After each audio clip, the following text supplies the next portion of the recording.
Hello guys and welcome back to the channel. So guys, we're still on the Abba Kyari narrative. This time around, Femi Adesina, the spokesperson for Malam Buhari, gives his narration of his last encounter with Abba Kyari. Very much an Afonja type of narrative, nevertheless interesting.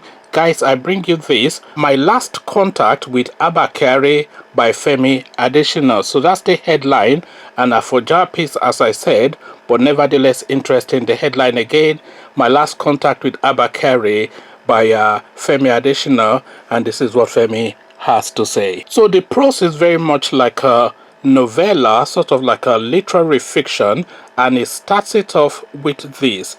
He told us he would be back at his desk soon. I believed it, but now it would never happen. Not tomorrow, not next week, not forever. Chief of Staff to the President, Malam Abba Kyari, has gone the way of all flesh. Our last contact was on Friday, March the 20th, 2020. President Muhammadu Buhari was scheduled to meet with the chairman of the ECOWAS Commission, Jean-Claude Cassie-Brewer, by 3 p.m. Such meetings hold in the diplomatic room of the presidential office complex. The protocol is that aides invited to attend any meeting must be seated 15 minutes before the president walks in. I was in the diplomatic room at the required time. A seat had been designated for me next to that of the chief of staff. A few minutes later, Malam Abba, as is often called by us, walked in. I rose to greet him. "Femi, how are you? They have said we should not shake hands again," he responded.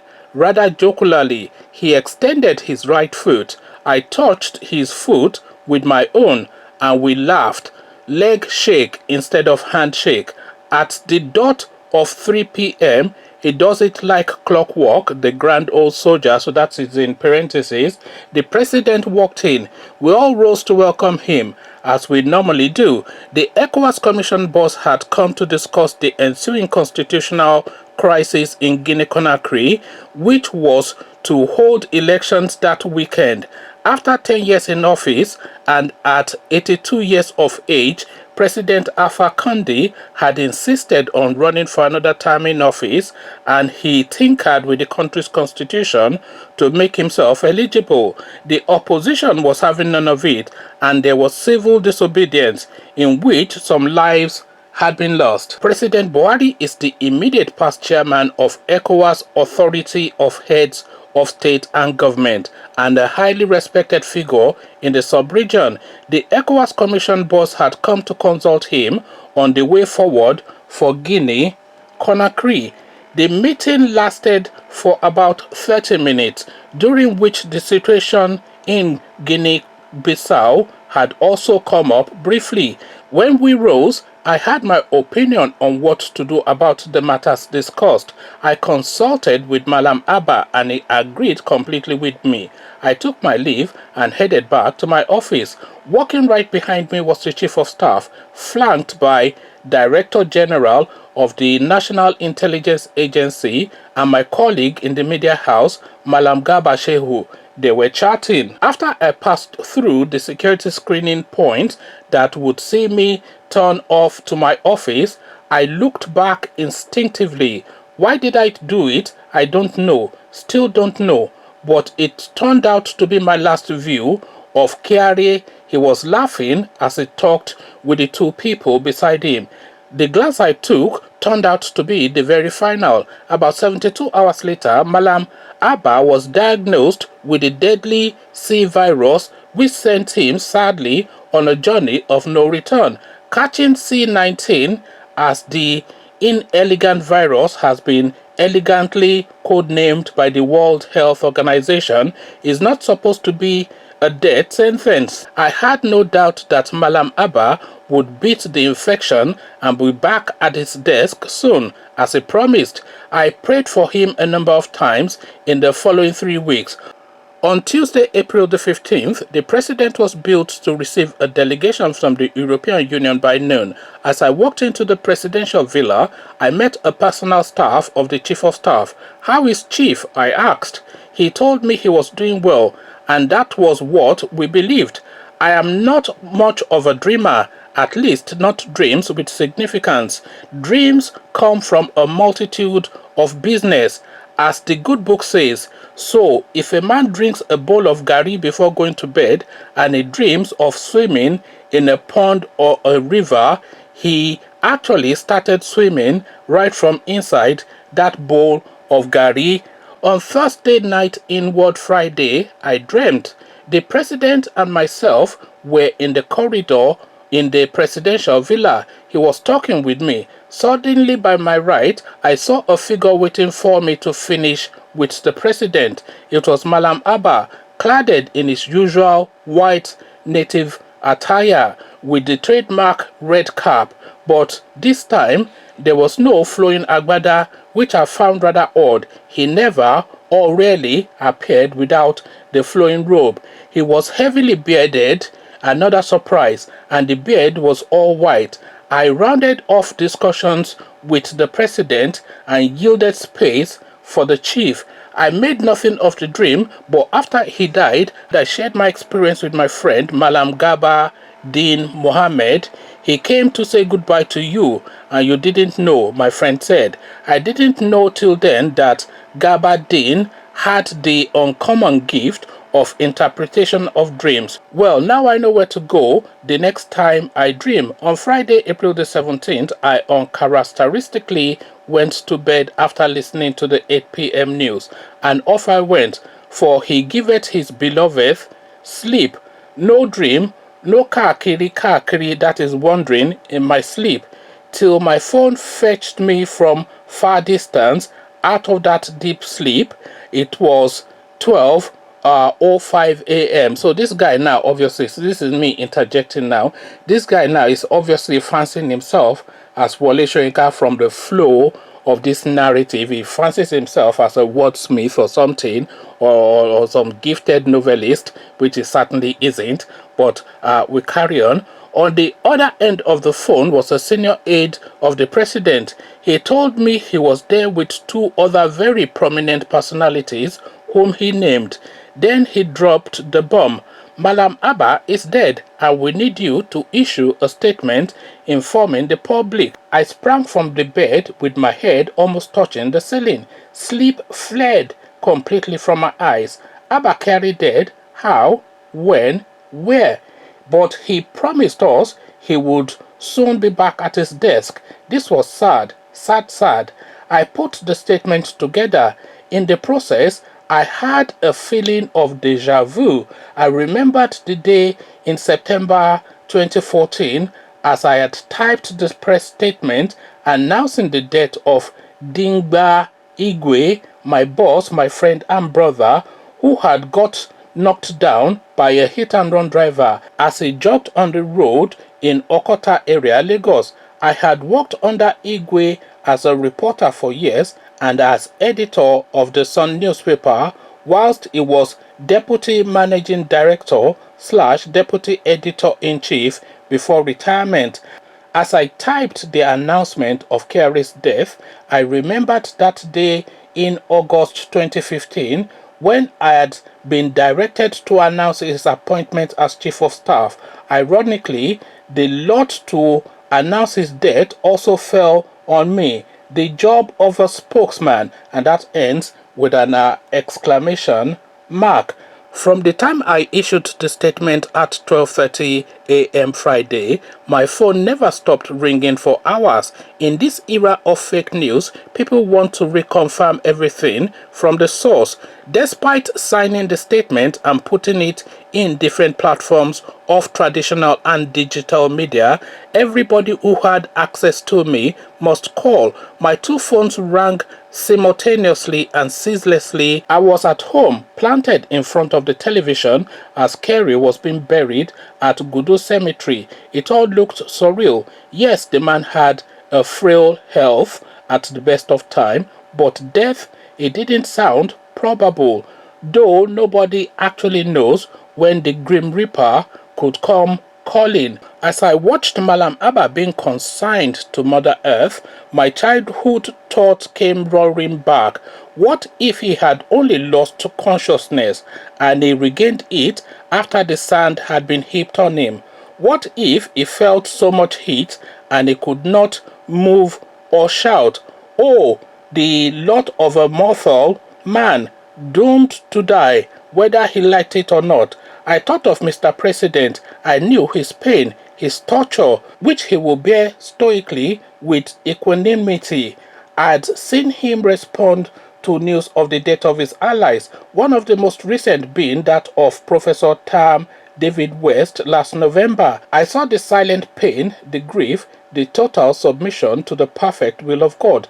That of Malam Abba was no different, if not more pungent. A friend of about 42 years and chief of staff for about 5 years. Now gone. Malam Abba headed the bureaucracy of the presidential villa, and we constantly had things to do together almost daily. He had his strengths and his weaknesses. We all do. But my greatest plus for him was his loyalty to our principle. It was never in doubt. And for me, if you love Buhari, all your sins are forgiven. If they are like scarlet, they become white as snow. If they are red like crimson, they become white as wool. That is me. No apologies. I have read the majority of things written about Abba Kyari, positive and negative. I loved the balanced one by Works and Housing Minister Baba Tunde Rajefashola, and this is what he has to say. I bear testimony to his dedicated execution of the Presidential Infrastructural Development Fund initiative, which guaranteed funds to cash-strapped projects like the Second Niger Bridge, the Abuja-Kano Highway, the Lagos-Ibadan Expressway, the Mambila Hydro Project, and the East-West Road. Like all of us, Abba was flawed, but he was not conceited. We disagreed, but I never found him disagreeable. Infrastructure will be one of the strongest achievements of the Buhari government by the time it exits in 2023.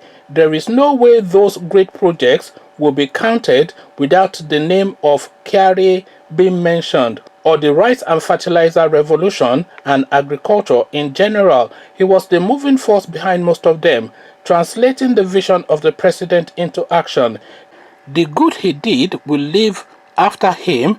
The weaknesses have been interred with his bones. So this is Femi now granting this guy absolution effectively. I'm not sure if he's trying to play God here, because it is not his role to absolve this guy of his weaknesses. That is down to God. So he says the good he did will live after him, and the witnesses have been interred with his bones. I'm not quite sure if this is something that people traditionally say about people who pass on, because of course they say speak good of the dead, but he carries on. Some people, particularly on social media, have rejoiced about the passage of the chief of staff. They are all men most miserable, really to be pitied. I recommend them to the poem The Glories of Our Blood and State by James Shirley. So he goes on to quote the poem, which I am not going to read here. Let's just pick it up from after the poem. Those gloating are mere mortals. We all have our different appointments with death.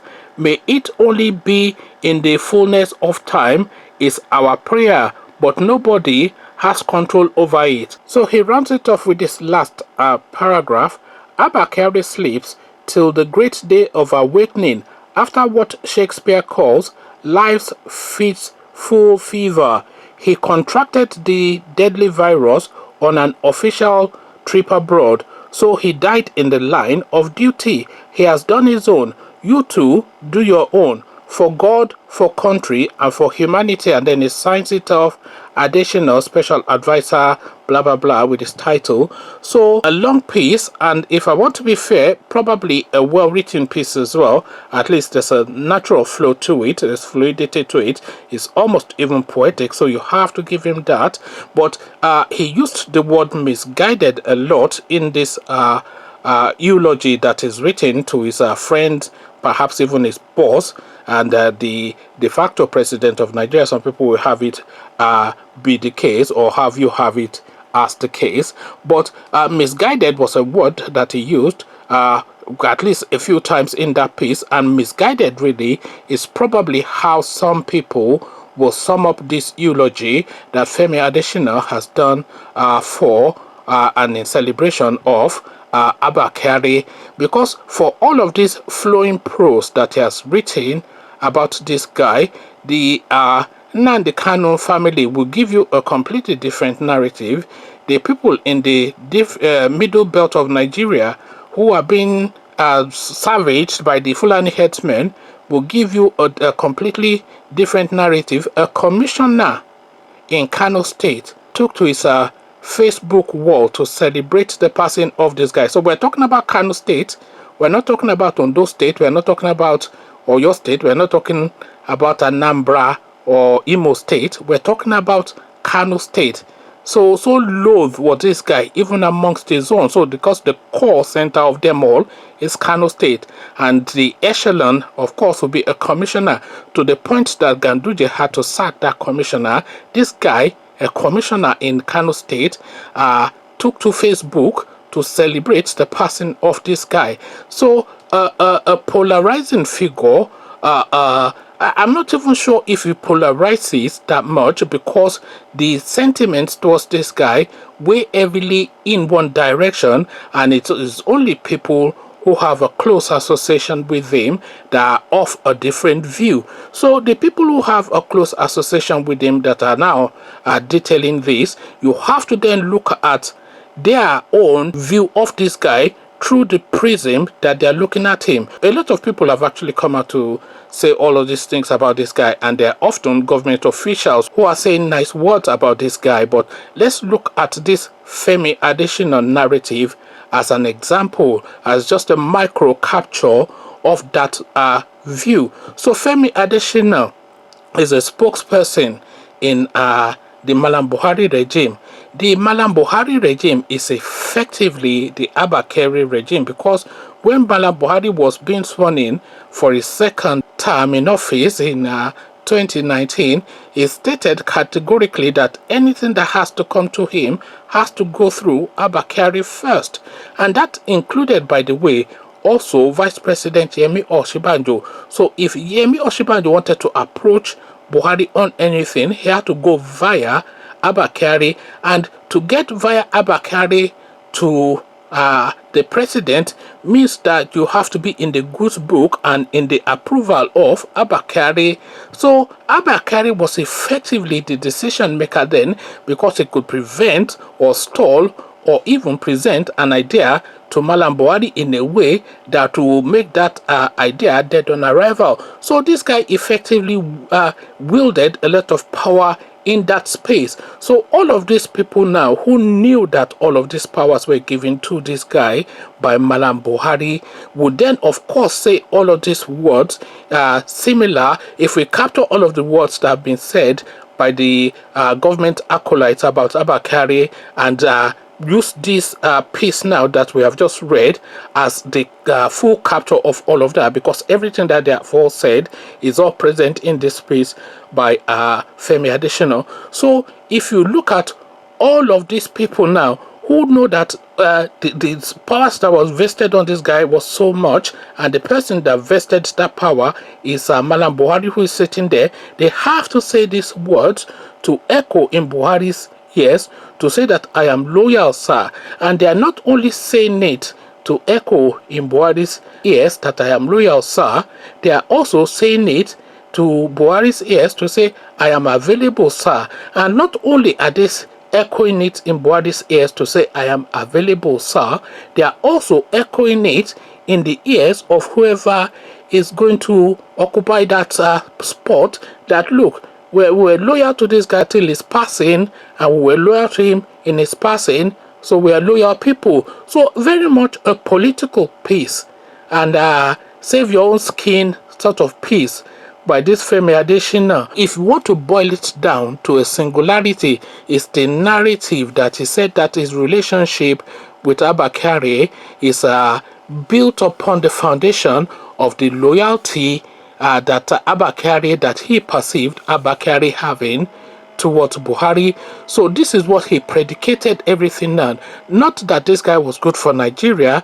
not that this guy was excellent at his job, not that this guy was acting in the interest of the common man or to project and propel the country forward, but he based all of his entirety of his opinion on Abba Kyari, on the fact that he perceived Abba Kyari to be loyal to Buhari, and he went on to say that even if you were scarlet, which is a deep form of red, if you were loyal to Abba Kyari, he sees you as white as snow. These are his own words. So very much already a rankadede sort of a kowtowing mentality at play here. This is now deep politics being played by this Femi Adesina fella, but nevertheless he has presented it in an elegant click on the red subscribe button so it turns gray.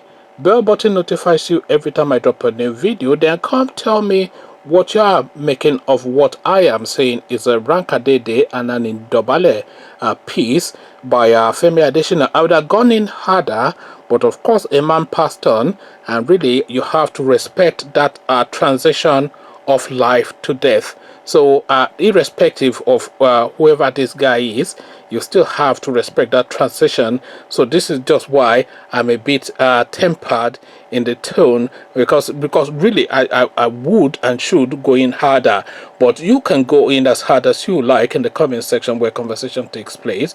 So I'll leave you here, carry this conversation on with you in the comment section, but here I say peace.